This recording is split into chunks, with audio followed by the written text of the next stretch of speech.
Bueno, vamos a comenzar, hermanos, la clase, estamos ya en hora. Me alegra mucho poder saludarles por este medio y que podamos compartir juntos este tiempo de aprendizaje.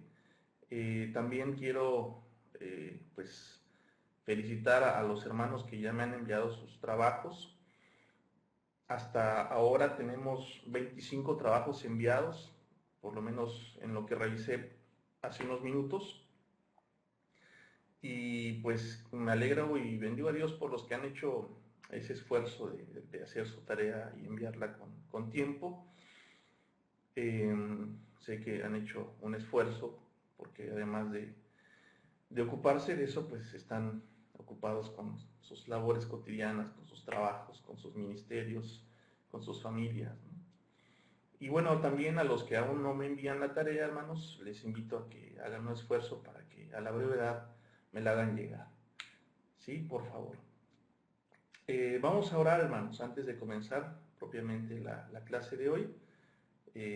Como cada clase, vamos a tomar unos minutos para ponerlos en manos de Dios. Así es que les invito a cerrar sus ojos para que juntos oremos y dispongamos este tiempo para aprender juntos de la palabra.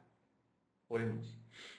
Amado Dios y buen Padre, en esta hora te damos gracias por tus bendiciones, por la oportunidad que nos das de estar juntos de manera virtual, pero juntos en tu espíritu y en el deseo, en la disposición de aprender de tu palabra. Gracias porque nos has permitido llegar hasta aquí, a esta clase, Señor, que es ya de las últimas que tendremos en este curso de interpretación bíblica. Bendigo tu nombre por la oportunidad que me has dado y me sigues dando de servirte a través de este ministerio, y también por la vida de mis hermanos y hermanas que iniciaron y hasta hoy permanecen en este curso, Señor.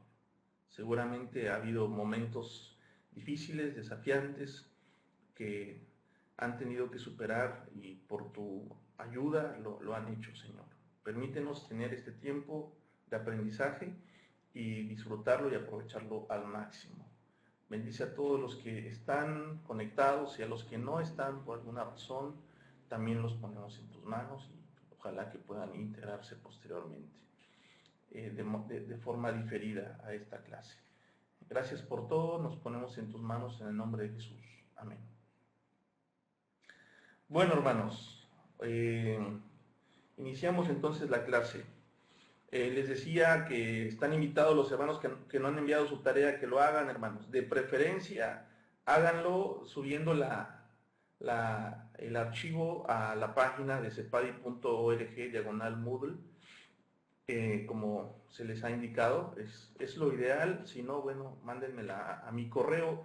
Quiero hacer una petición en ese sentido porque algunos hermanos enviaron la tarea al correo info@cepadi.org, que ese es el correo que administra el hermano Américo López. Él ya me hizo llegar las tareas que le enviaron a él, pero en realidad debieran enviarlas a mi correo, que es director@cepadi.org, ¿sí? En ese sentido también le pido a los hermanos que me han enviado su tarea al correo, a mi correo de la iglesia, o a alguna otra cuenta, que de preferencia usen ese correo director@cepadi.org, porque de esa forma pues yo tengo organizado mi trabajo, y si no después me cuesta un poco de trabajo también encontrar sus envíos. Para no confundirme, les pido ese favor. Todavía les vamos a dar tiempo de enviar su tarea, hermanos, así es que los que no lo han hecho, les invitamos a que lo hagan. Bien, hermanos, hoy estamos ya a 19 de noviembre y tendremos 3 clases presenciales más, 26 de noviembre, 3 y 10 de diciembre, así es que estamos ya a punto de terminar el curso, gracias a Dios, ¿verdad? Así es que bueno, hay que aprovechar el tiempo, hay que disfrutarlo también y hay que ir cerrando también pues nuestro tiempo de aprendizaje. La clase de hoy, hermanos, la quiero, o mejor dicho, he decidido dedicarla a estar ya acercándonos en la práctica, aprovechando los envíos que ya han hecho varios hermanos. No todos los envíos los he revisado porque no me ha dado el tiempo, he tratado de hacerlo muy a conciencia, de leer cada trabajo detenidamente e incluso, como se darán cuenta los que ya les revisé el trabajo y les envié su calificación, pues estoy también tratando de darles a cada uno de ustedes de forma personal algunas sugerencias, recomendaciones respecto a su trabajo de interpretación bíblica, ¿no? Que les puedan servir en lo posterior, ¿no? En sus acercamientos a la palabra. Así es que bueno, no he revisado todas las tareas, pero las que he revisado he tratado de hacerlo a conciencia y haciéndoles una retroalimentación de su trabajo. Los felicito mucho a los que ya le enviaron. Varias tareas me sorprendieron gratamente, la verdad me quedé muy contento porque hicieron un gran trabajo, un gran esfuerzo. Se ve que dedicaron tiempo a investigar, a consultar en diccionarios, a consultar en Biblias de estudio. Se ve que algunos hicieron incluso esa comparación entre diferentes versiones. Se nota luego quienes hicieron un trabajo a conciencia. Los felicito mucho. Y bueno, les animo a todos a que en ese esfuerzo continuemos y también de esa forma estaremos aprendiendo mucho más.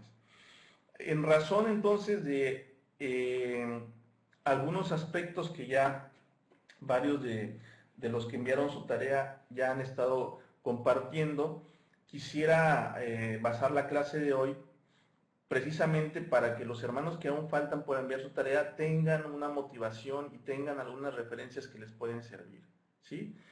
Al final de la clase les voy a decir también cuál es la tarea siguiente, que por eso también voy a ocupar un tiempo importante de la clase de hoy a explicar algunas cosas del texto y del análisis que algunos compañeros ya hicieron, para que cuando les indique cuál es la tarea que sigue, pues tengan algunos elementos que les van a ayudar seguramente mucho a llevar a cabo su tarea de la mejor forma posible. Así es que fíjense que me parece importante resaltar algunos aportes importantes e interesantes, algunos que han hecho compañeros suyos y otros que, bueno, desde mi propia lectura del texto bíblico, también por la gracia de Dios he ido descubriendo y obviamente también en mi propia labor de investigación que he hecho previamente de este pasaje. No me voy a meter en Honduras, ni voy a hacer un acercamiento así verso por verso, porque no nos daría el tiempo y porque pues también no tendría mucho sentido, porque les ayudaríamos con su trabajo a los que aún no mandan. Más bien quisiera solamente detenerme a algunos apuntes que yo considero muy importantes del texto bíblico y de la labor de interpretación y la labor hermenéutica, que también obviamente es parte del trabajo que se les ha delegado y que forma parte, está junto con pegado de la labor de interpretación bíblica. La parábola del sembrador, hermanos, es una hermosa parábola. Y si bien se encuentra en los otros dos evangelios sinópticos, Marcos y Mateo, pues cada evangelista le pone su propio sabor, porque cada evangelista escribe su evangelio con motivos distintos, aunque parecidos y coincidentes en muchos aspectos, siguen siendo distintos de entrada porque se dirigen a comunidades distintas, ¿no? Ya varios que han mandado sus trabajos y de los que he revisado hacen una excelente investigación al respecto y dejan en claro que Lucas pues fue el único evangelista no judío que escribió en el Nuevo Testamento, pero además dejan en claro que Lucas, al no ser judío y al escribir en un momento de la historia de la iglesia en la que ya no es tan importante resaltar que el evangelio es para todos, porque ya se estaba haciendo, Lucas fue discípulo de Pablo, como muchos sabemos. Lo que Lucas sí resalta muy bien, hermanos, y lo hace de una forma magistral, es precisamente que en esa universalidad del evangelio, él quiere ser muy abarcador, no solo respecto a lo racial, sino respecto a lo social, económico, respecto al género. Por eso es que en el Evangelio de Lucas podemos ver que él se preocupa mucho por los pobres, ¿no? Se preocupa mucho por las mujeres, es incluyente con las mujeres, ¿no?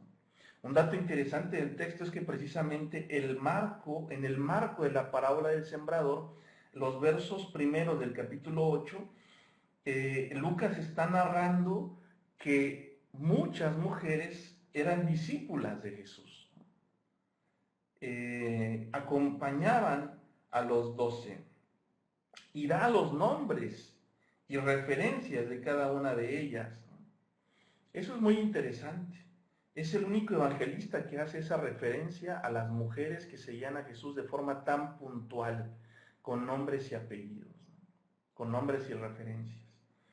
Y justamente después de esos versos en donde se habla de María Magdalena, en donde se habla de Juana, mujer de Cusa, de Susana y de otras muchas, que además eran mecenas que ayudaban económicamente, patrocinaban el ministerio de Jesús.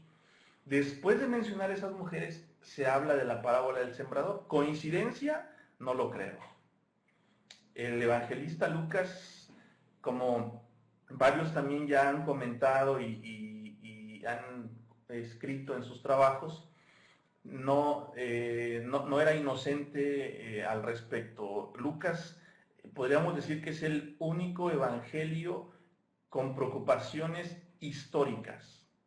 Los otros 3 evangelios, incluido el de Juan, aunque no es de los sinópticos, son evangelios, hermanos, que tienen motivos muy claros y nada históricos. No les interesa demasiado el comprobar históricamente los acontecimientos, porque para ellos y sus comunidades eran un hecho, pero además porque desde su mentalidad judía la historia era entendida en otro sentido. Pero Lucas no era judío y tenía una comprensión de la historia alimentada de la filosofía griega. Por eso es que para él sí era importante comprobar históricamente ciertos acontecimientos. Pero además, Lucas, hermanos, hace un acomodo de su evangelio muy, muy bien hecho.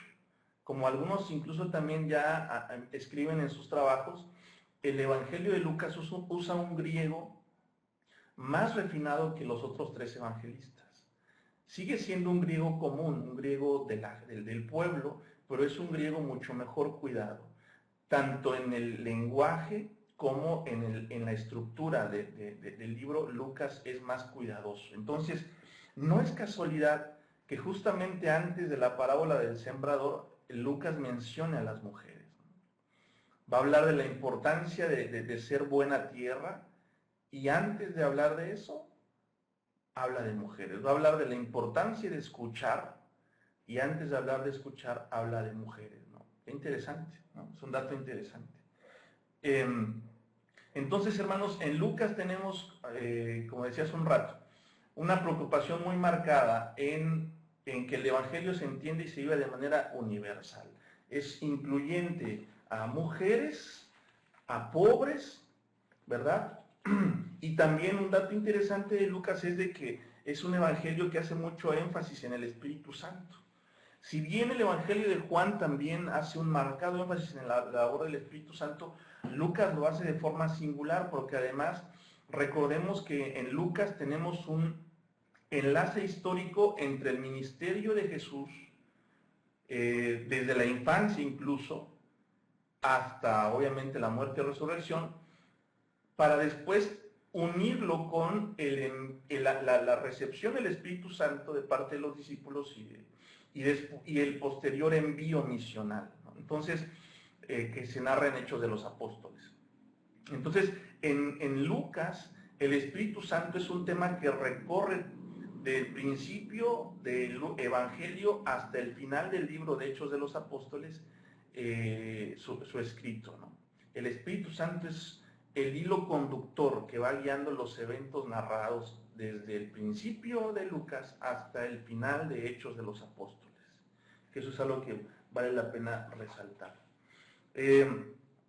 Por otro lado, hermanos, me parece importante hacer también una aportación de un apunte respecto a que al Evangelio de Lucas se le ha llamado el Evangelio de la Misericordia, ¿no? A mí me gusta llamarle así también, porque es el Evangelio, hermanos, en donde más narraciones, parábolas, hechos de Jesús dejan ver la misericordia de Dios. La parábola de el hijo pródigo, que debería de llamarse más bien la parábola del padre misericordioso o padre pródigo, ¿no? Más adelante voy a decir por qué. La parábola del buen samaritano, la parábola del rico y Lázaro, la palabra misericordia, hermanos, en Lucas se usa en repetidas ocasiones, mucho más que en los otros 3 evangelios.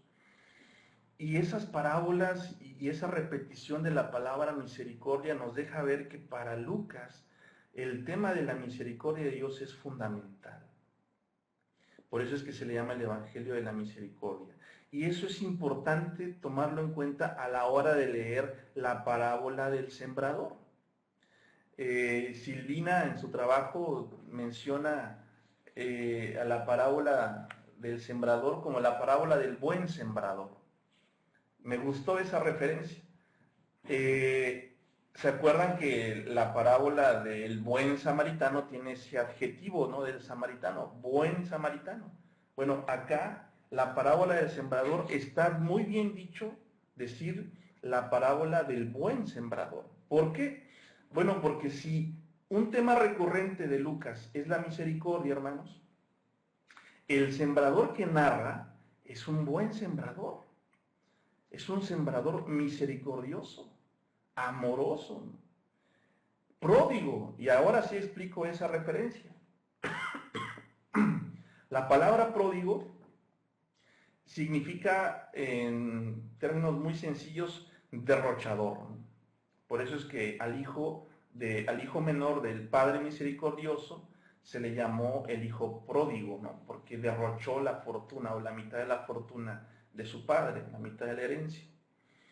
Pero la palabra derrochador, ¿no? En este caso pródigo, no se refiere solamente al aspecto negativo de derrochar, malgastar, sino también de ser una persona realmente generosa, ¿no? Extremadamente generosa, hasta el punto de que quien ve de afuera esa generosidad dice, no, este tipo es un pródigo, es un derrochador, prodiga demasiado, comparte en exceso, ¿no? Bueno, creo que sería una buena forma de llamar a esta parábola del sembrador como la parábola del sembrador pródigo, porque como se darán cuenta, el sembrador sale a sembrar y ¿qué hace, hermanos? Siembra en tierra con cardos, ¿no? Siembra junto al camino, siembra sobre las piedras, ¿verdad? Y también siembra en tierra fértil. Pero es un sembrador que imagínense el choque que debió haber causado en los oyentes de Jesús cuando pronunció esta parábola y también en los lectores de Lucas, ¿no? Un sembrador, bueno, los que saben de eso, que son campesinos o que son agricultores o que saben de eso, pues la semilla no se siembra si no es que en tierra buena. Se procura que la tierra sobre la cual uno va a plantar la semilla sea tierra preparada, sea tierra buena para que no se desperdicie.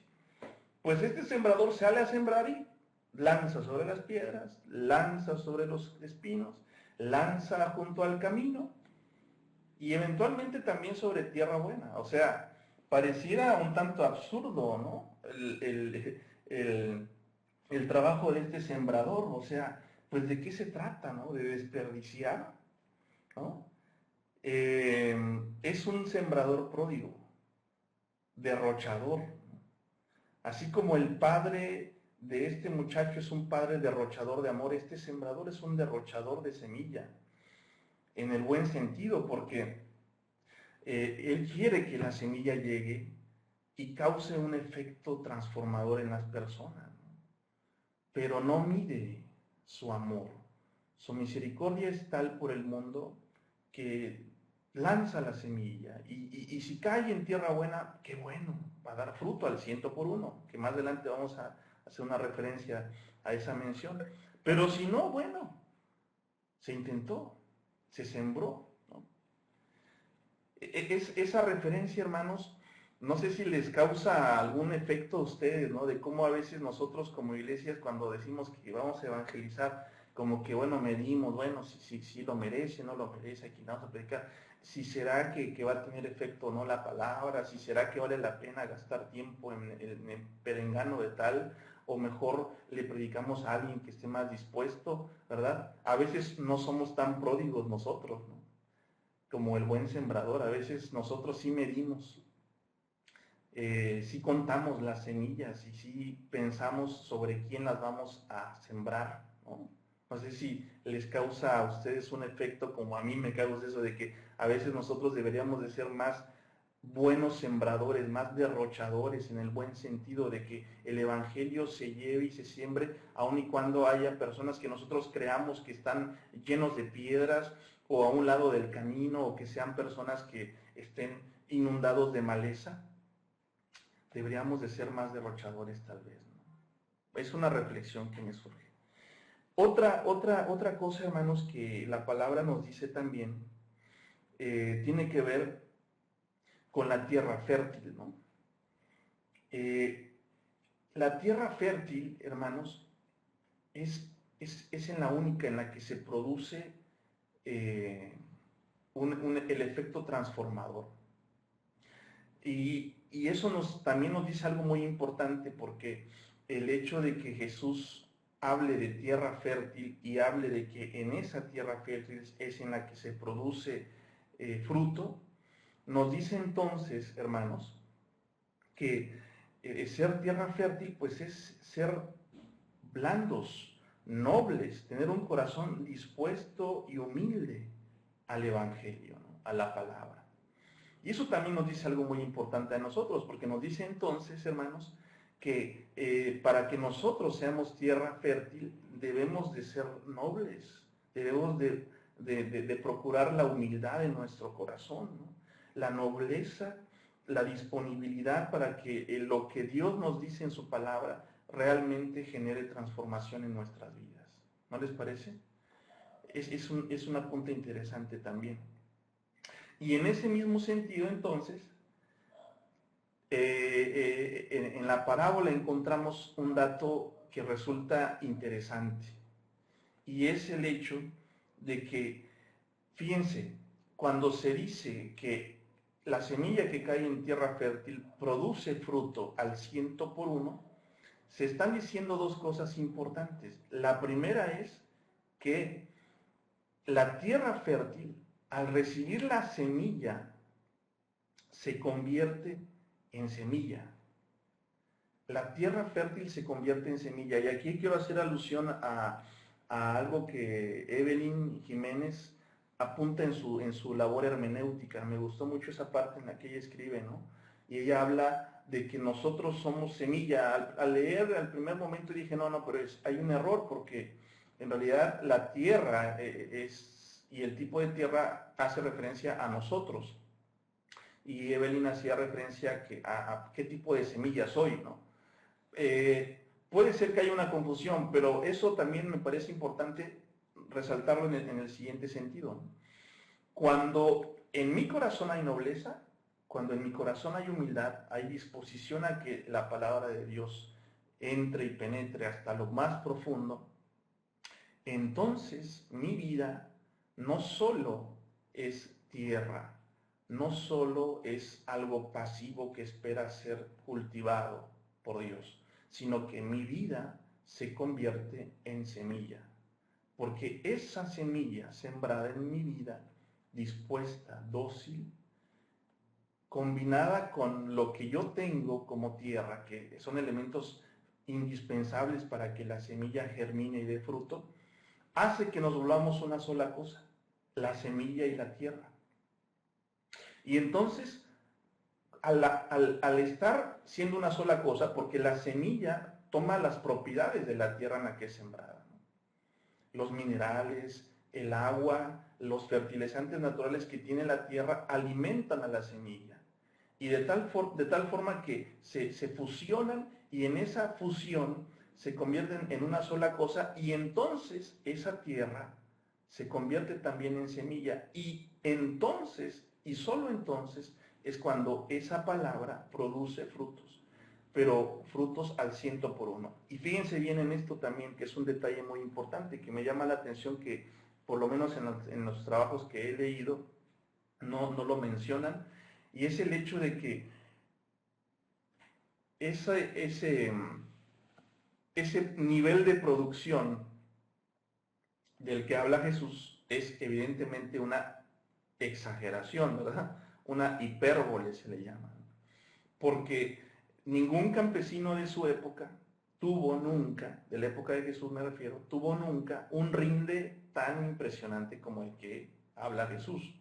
Ninguno que haya sembrado una semilla de trigo tuvo después esa producción de el 100 por 1, o sea, es demasiado, ¿no? Es realmente una exageración. En la práctica, en la realidad del campo, ¿no? De la agricultura, es una exageración. Un rinde de ese tipo no se tenía en aquella época y creo que ni ahora tampoco. ¿Por qué Jesús usa esa exageración, esa hipérbole? Bueno, porque precisamente lo que está diciendo Jesús es de que si la semilla de la palabra cae en tierra fértil, se produce un efecto milagroso, un efecto realmente transformador, que produce un fruto realmente espectacular. O sea, la semilla de la palabra que llega a un corazón noble, dócil, humilde, hermanos, produce un fruto realmente impresionante, que ningún campesino agricultor ha podido ver ni verá en sus campos, en sus siembras, pero que sí es posible verlo y ser una evidencia en la vida de las personas, en la vida de los que decidimos dejar que el poder de Dios nos transforme. Y es algo que me parece muy importante resaltar.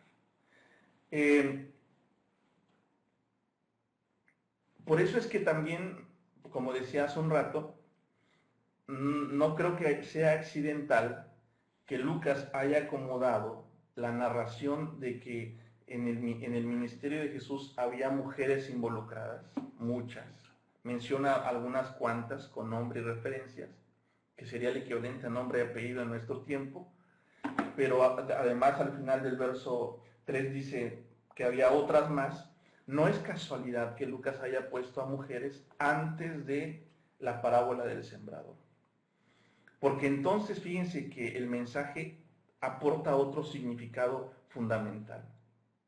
Quiere decir entonces que la semilla de la palabra, la semilla del evangelio, necesita tierra fértil sobre todo. Eso es lo indispensable. Para que el fruto de esa semilla sea extraordinario, al 100 por 1, lo que se necesita es tierra fértil. Y tierra fértil puede ser cualquier ser humano sobre la faz de la tierra, siempre y cuando tenga docilidad, humildad delante del sembrador derrochador, ¿no? Como decíamos hace un rato.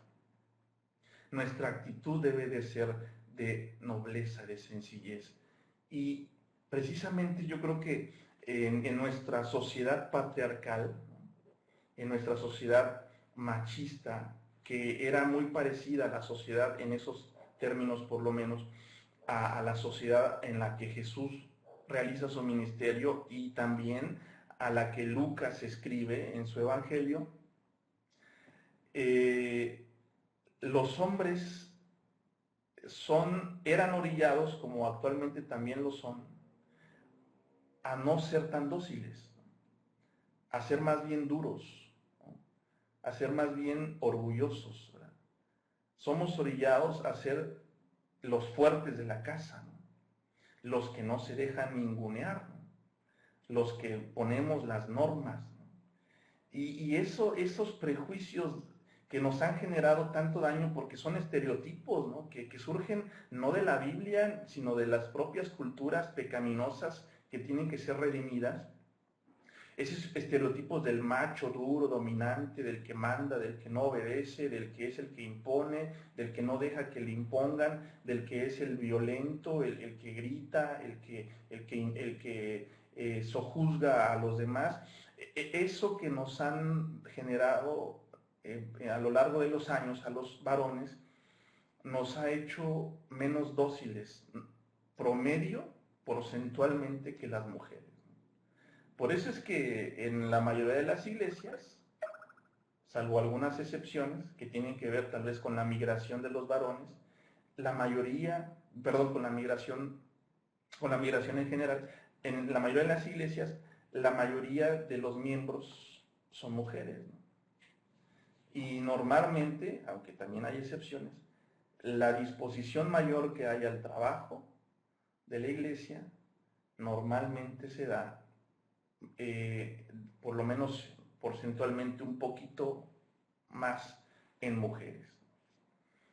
Entonces, Lucas pone esa referencia a las mujeres en el ministerio de Jesús como discípulas de Jesús, y después habla de la tierra fértil, ¿no? Entonces, hay un mensaje, me parece, implícito ahí también, que deberíamos captar. Me llama la atención, no sé si ustedes. Docilidad, hermanos, humildad, disposición a que el sembrador trabaje en nuestras vidas. De esa forma se produce fruto extraordinario. No se necesita ser rico, o ser poderoso, ser un líder que destaque. No se necesita ser el hombre, ser el fuerte, para que la palabra de Dios genere un efecto transformador grandioso. Se necesita ser tierra fértil, ser dóciles a la palabra. El que tenga oídos que oiga, ¿no? Dice Jesús. Por otro lado, hermanos,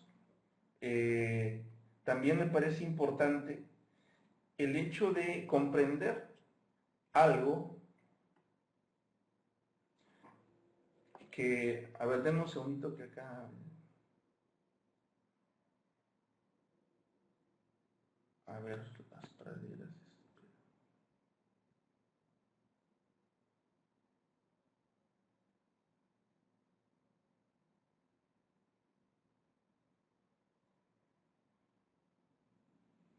bueno, me sale un mensaje de las praderas, no sé si quieran decir algo, hermanos, lo pueden hacer por el chat. Bueno, continúo. Algo que por lo menos en los trabajos que he leído hasta ahora no se ha hecho referencia y que valdría la pena que lo tomaran en cuenta es que en la parábola la semilla está bien dicho que sea la palabra, porque incluso en la explicación que hace Jesús a sus discípulos cuando le preguntan, él mismo dice que es la palabra. Pero la palabra, hermanos, más que en términos generales, porque la palabra en términos generales pues puede ser toda la Biblia, ¿verdad? Para nosotros, todo el texto sagrado. La palabra también en el ámbito judío se refería directamente a la ley, ¿no? También. Pero en Lucas, hermanos, la palabra, cuando Jesús hace referencia a ella, tiene más bien que ver con el evangelio del reino de los cielos, el evangelio del reino de Dios. Y eso queda en claro en el verso... en el verso 10, cuando los discípulos le preguntaron el sentido de la parábola, él les respondió: a ustedes se les concede conocer los secretos del reino de Dios, pero a los demás se les habla en parábolas. Fíjense, entonces, la palabra, como después Jesús menciona que es la semilla, tiene que ver con una referencia directa al evangelio del reino, al evangelio del reino. Y eso es algo que me parece importante aclararlo también, ¿no? Porque precisamente, entonces, la semilla tiene que ver con otras imágenes, con otras referencias sencillas que usa Jesús para hablar del reino de los cielos, del evangelio del reino de los cielos, ¿no? Ustedes recordarán, por ejemplo, que Jesús llama al reino de los cielos como una semilla de mostaza, ¿no? Habla de lo pequeño, hace referencia también a que el evangelio del reino de los cielos es como la levadura, ¿no? Que es imperceptible a la vista y que sin embargo una cantidad ínfima de levadura puede leudar, puede fermentar y hacer que crezca, que sea transformado de una forma impresionante un poco de masa, un poco de harina con agua, ¿no? La levadura imperceptible en cantidades realmente pequeñas hace una transformación tremenda de la masa. Entonces, cuando Jesús habla del Evangelio del Reino de los Cielos, usa referencias de pequeñas cosas, como la semilla de mostaza, como la levadura, ¿no? Y acá, en esta parábola del sembrador, otra vez, es una semilla pequeña, esa palabra.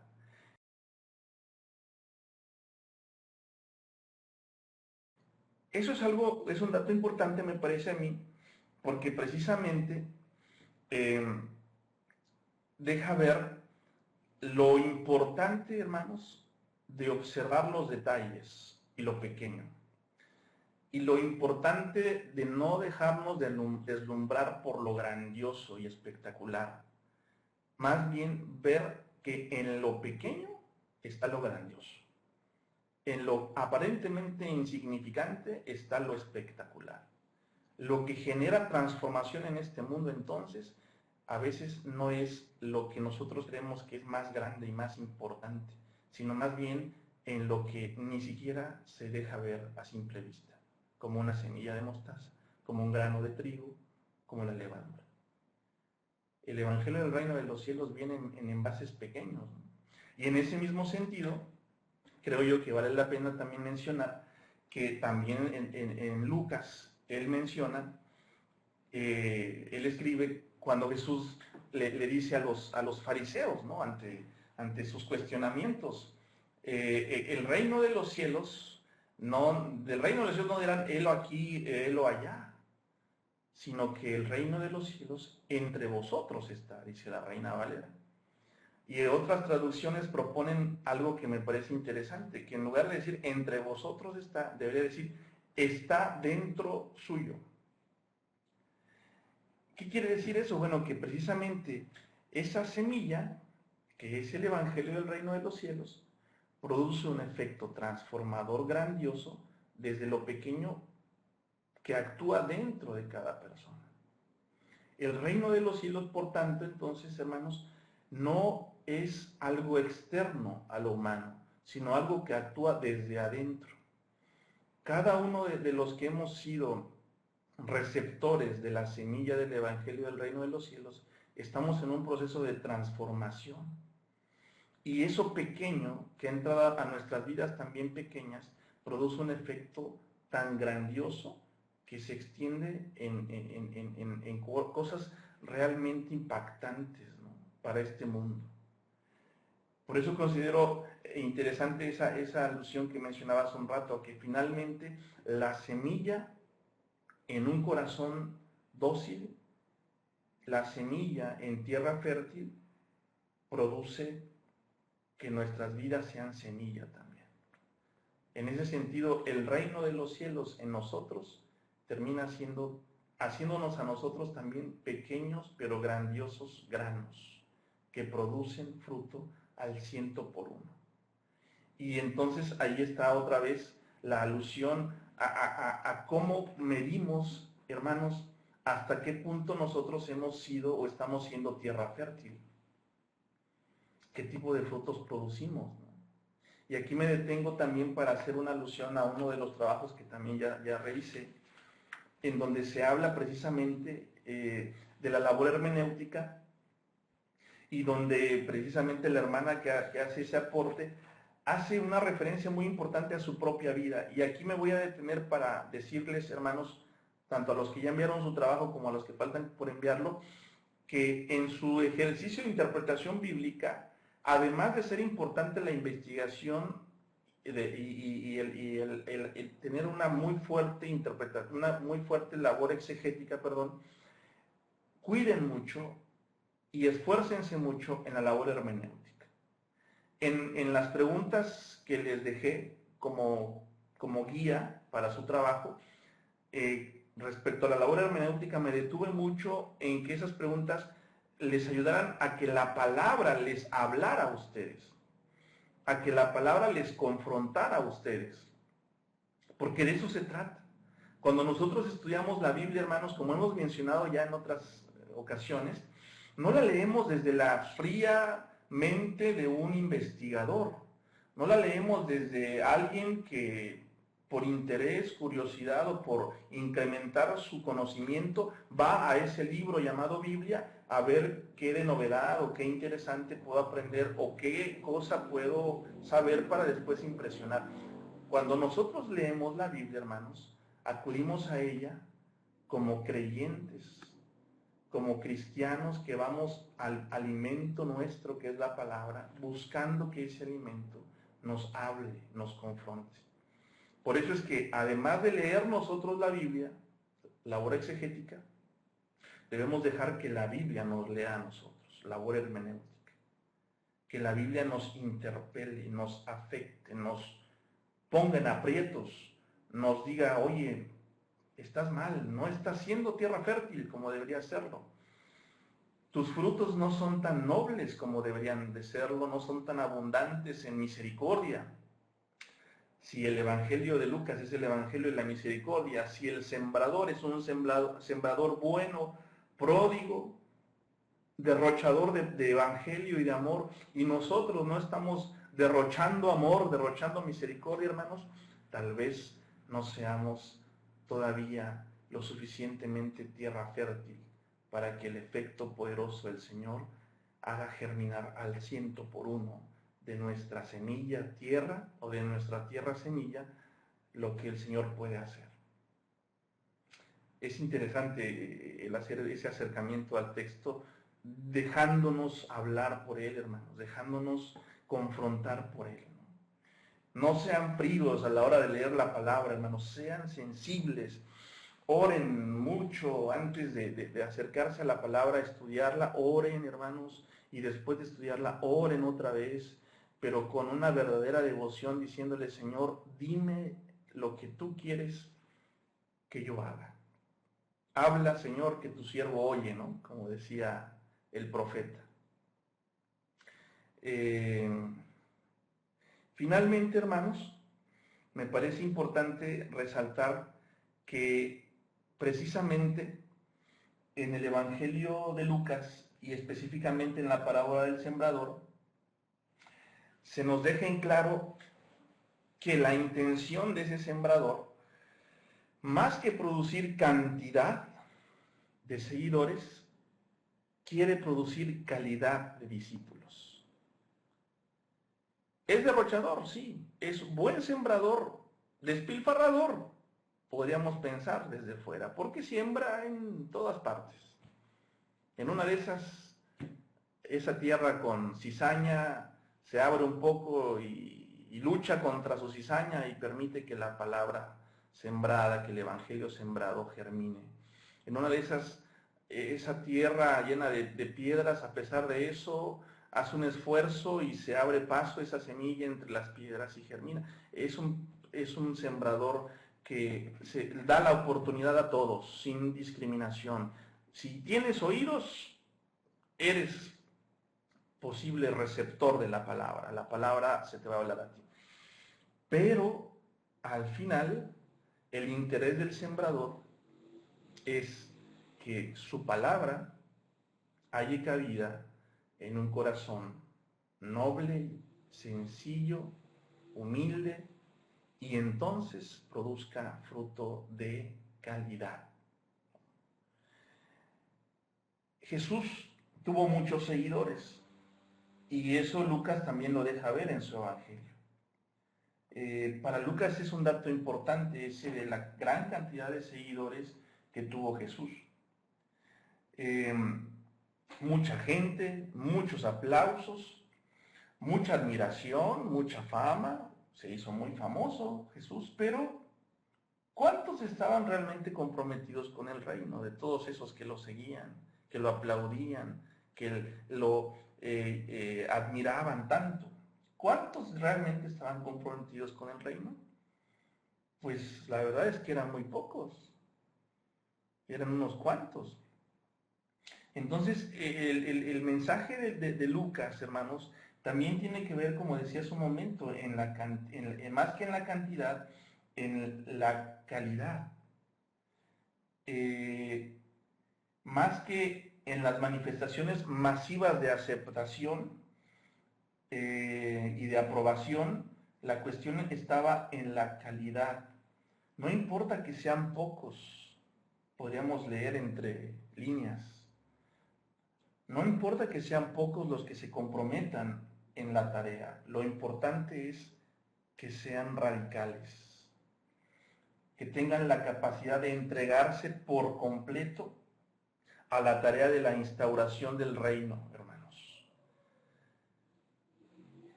La intención del sembrador es finalmente que en donde penetre la palabra sea en personas que están en esa capacidad, en esa disposición de entregarse de tal forma que el reino se instaure cada vez más a través de ellos.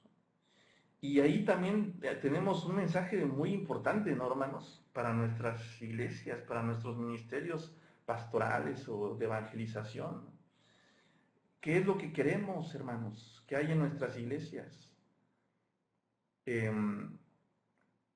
Seguidores, ¿no? Adictos a la palabra, como les dice un predicador, a los que solamente están interesados en escuchar, pero que no están comprometidos con lo que se les dice, con lo que escuchan, o fieles discípulos de Jesús. ¿Cuál es la intención de evangelizar? Sí, vuelvo a decir, sembrar con generosidad, no escatimar el evangelio. Pero al final, hermanos, entender que nuestro objetivo no son las multitudes, sino la calidad de los discípulos de Jesús. No queremos seguidores, queremos discípulos, como Jesús quiso.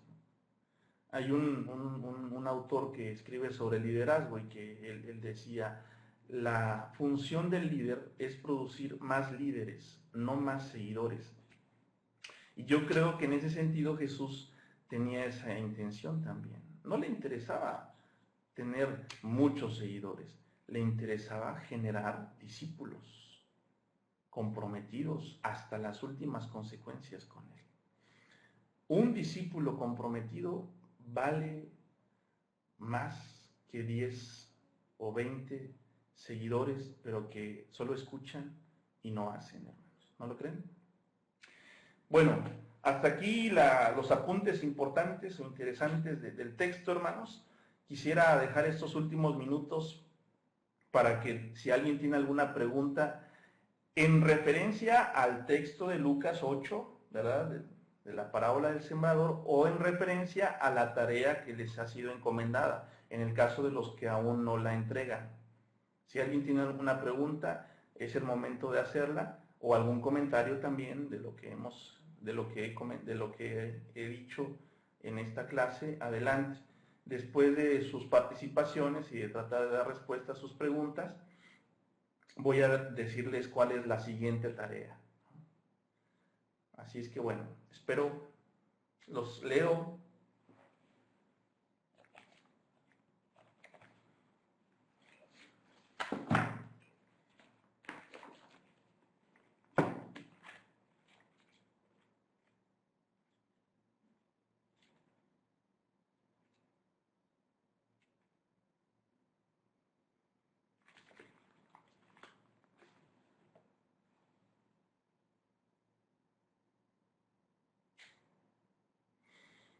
Sí, esa es una de las cosas en las que a veces incurrimos, ¿no?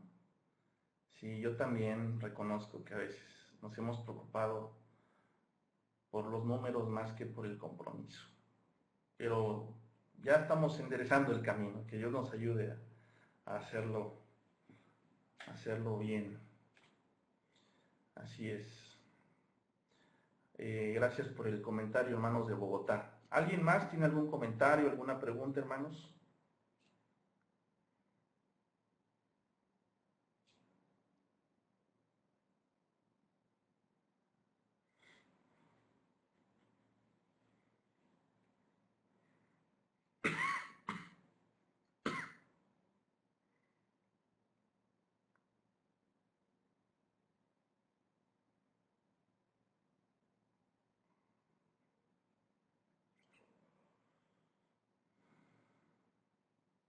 Sí, con respecto al género literario, sí, ¿cuál es la pregunta?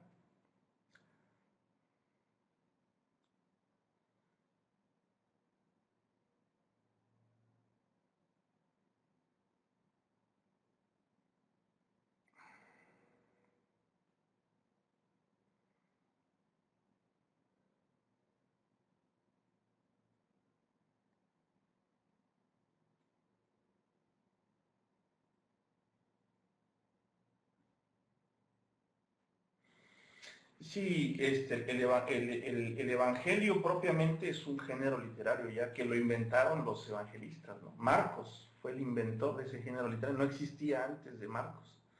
Él fue el primero que escribió propiamente un género evangelio al escribir su texto sobre Jesús.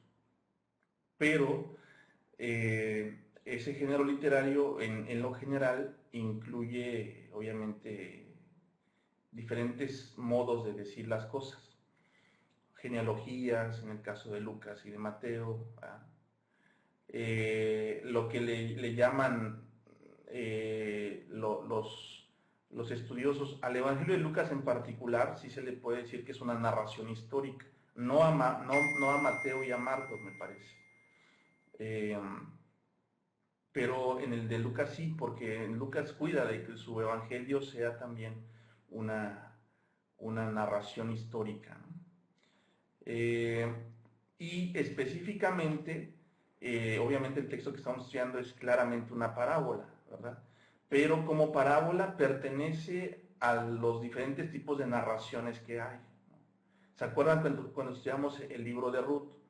El libro de Ruth es una novela corta que pertenece en un ámbito más general a un tipo de narración. La parábola es eso, una parábola, pero que pertenece también al género narrativo, ¿sí? Es una narración. Uh-huh. Muy bien. ¿Alguna otra pregunta, hermanos, o algún comentario?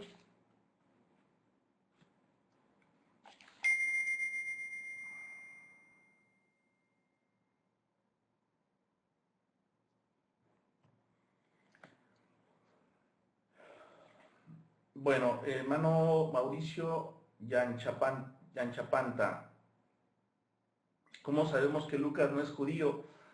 Eh,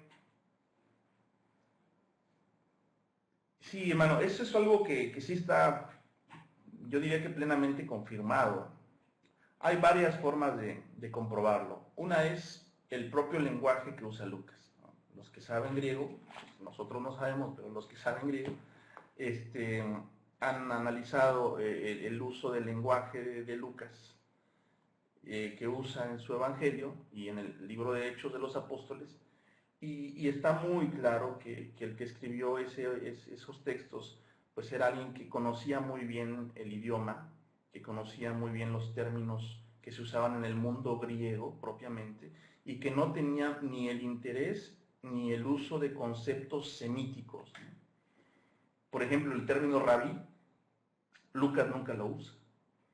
Y Mateo, Marcos y Lucas sí. ¿Por qué? Pues porque ellos eran judíos y estaban familiarizados con esos conceptos judíos. Lucas no usa esos conceptos. Esa es una prueba contundente, porque es como, por ejemplo, yo o cualquiera de nosotros que hablamos español, bueno, con excepción de los hermanos de Brasil que hablan portugués como su lengua materna, si nos podemos hablar en algún otro idioma, vamos a pensar en el inglés, por muy buenos hablantes del inglés que seamos, se nos va a notar que no somos de habla inglesa, de origen, ¿no? En el uso de las palabras, en la pronunciación, y en el caso de la escritura también se deja ver eso. Otro argumento, hermanos, otra prueba para decir que Lucas no era judío, es lo que se dice en el propio libro de Hechos de los Apóstoles, ¿no? Lucas ahí se incluye con ciertas referencias y él deja en claro que él fue uno de los, digámoslo, compañeros y discípulos de Pablo, y se queda en claro también que Lucas fue uno de los frutos de compartir el Evangelio entre el mundo no judío, ¿no? Incluso algunos hacen referencia a que su nacionalidad o su origen de Lucas pudo haber sido sirio, ¿no? Probablemente, no podemos afirmar, pero de que no era judío, eso sí se puede decir con toda certeza. Y un tercer argumento es también el hecho de que Lucas no se preocupa demasiado por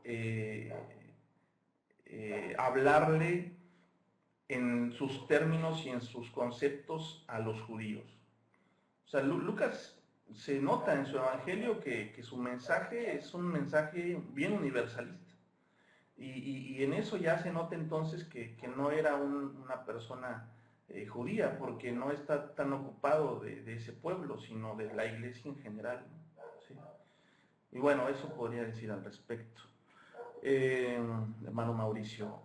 Omar, me pregunto sobre la semilla que germinó pero se ahogó. Lo interesante es que germinó, salió vida de esa semilla. En otra parte del Evangelio de Cristo dice que es difícil que un rico entre en el reino de los cielos. Lo interesante es que las riquezas y los placeres de esta vida la ahogaron.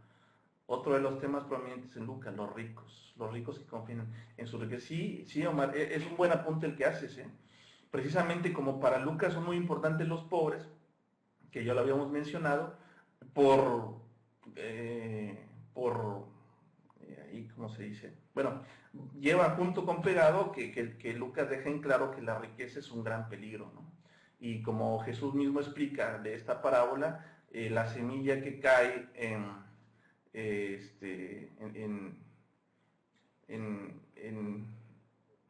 el agua, por decir, ¿no? Tiene, mejor dicho, entre las malezas,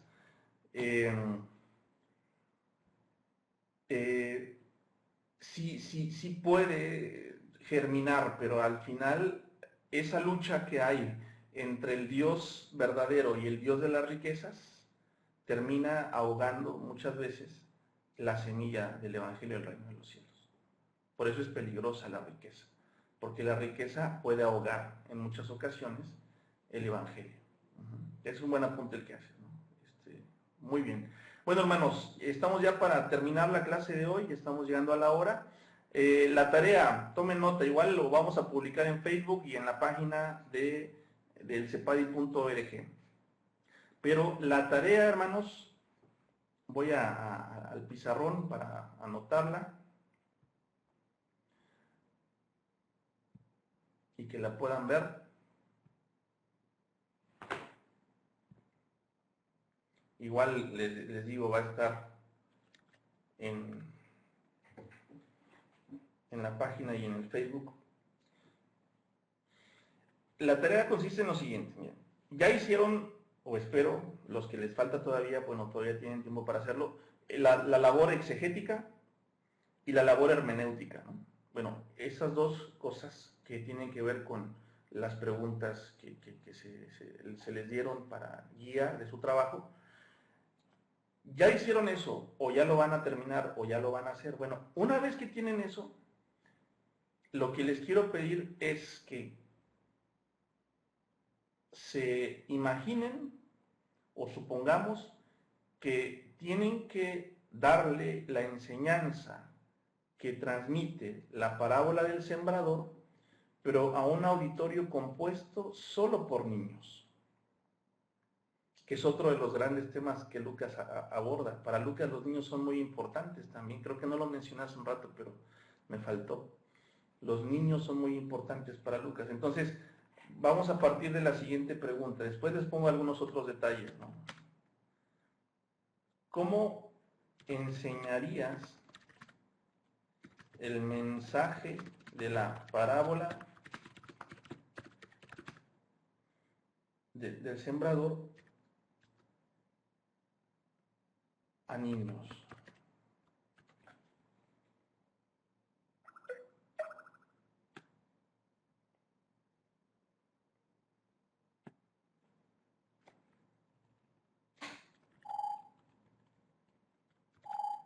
Ahí se puede ver.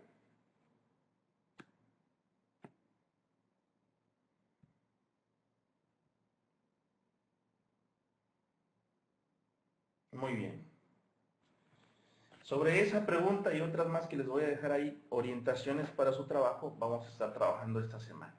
Ya hicieron la labor de interpretación, perdón, la labor exegética, ya hicieron la labor hermenéutica, ahora vamos a irla aplicando. Ahora, quiero darles, en ese sentido, y lo voy a escribir también de una vez acá,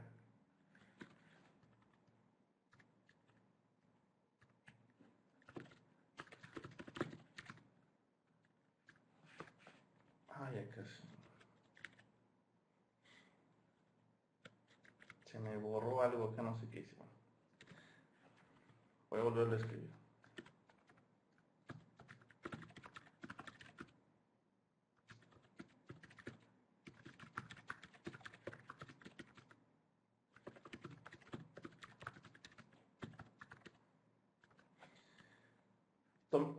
Toma en cuenta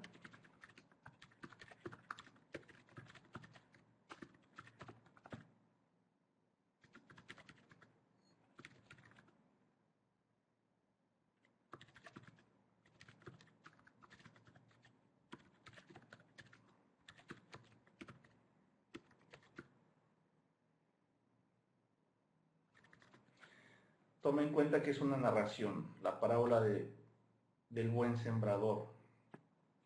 ¿Por qué lo pongo ahí así? Bueno, porque fíjense, hermanos, que una de las mejores maneras de enseñar a los niños, y las que son maestras de escuelita me van a dar la razón, como Silvana, que es una excelente maestra de escuelita, Silvana Melnick, ¿no?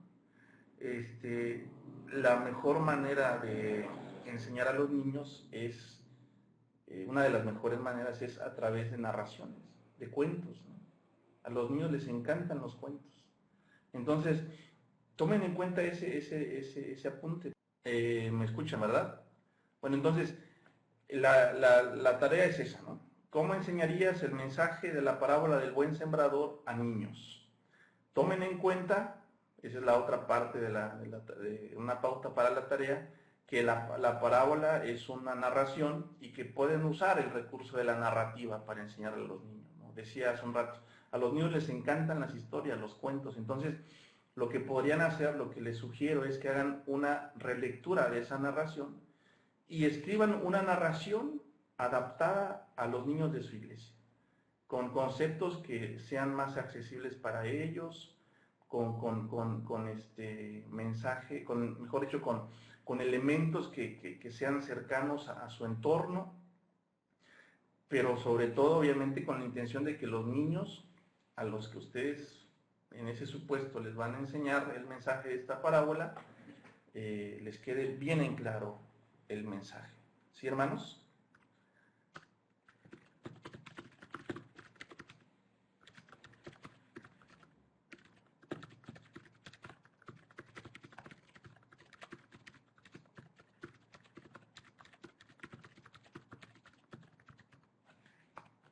Ahí está. Américo escribió la pregunta y yo escribí la referencia que había comentado. ¿Sí? Muy bien, hermanos. ¿Quedó clara la tarea? Espero que sí. Si no, bueno, preguntas o dudas por los medios de comunicación que tenemos. Dios les bendiga a todos. Gracias por su tiempo, por su esfuerzo. Me estoy enriqueciendo mucho con sus trabajos, los que ya los mandaron y los que de verdad que están muy buenos en general. Gracias por ese esfuerzo también. Estoy aprendiendo mucho de lo que ustedes están escribiendo y aportando. Les mando un fuerte abrazo, un saludo de paz. Que el Señor les bendiga, hermanos, y nos vemos la próxima semana, Dios mediante. Espero sus tareas. La tarea es para la próxima semana, igual que en esta ocasión. De preferencia, mándenmela el martes, a más tardar en la noche. De preferencia, ¿va? Y si no, bueno, les vamos a dar oportunidad de enviarla un poco después, pero traten de enviarla en tiempo. Para el próximo martes, a más tardar en la noche, la tarea. ¿Sí? Bueno, los dejo despidiéndose. Dios les bendiga a todos, hermanos.